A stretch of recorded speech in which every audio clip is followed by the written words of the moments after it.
እቃዎቻችን ደግሞ ስንመጣ ይሄ ስሙ አገልግል ይባላል። ይሄ ብዙ ጊዜ የሚጠቀሙት ሴቶች ለባሎቻቸው ወይም ደግሞ ለልጆቻቸው ለወንድ ልጆቻቸው ብዙ ጊዜ እረኝነት ላይ ስለሚያሳልፉ ጊዜያቸው ምግብ ለማድረስ ነው የሚጠቀሙት ማለት ነው።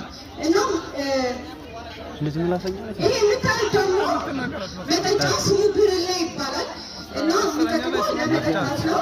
ብዙ ጊዜ አያዎች ሲጠጡ ብር ሲጠጡበት ብዙ ነገር ይጠጡበታል ማለት ነው። ሰራው ለምዶት ከጠርሙስ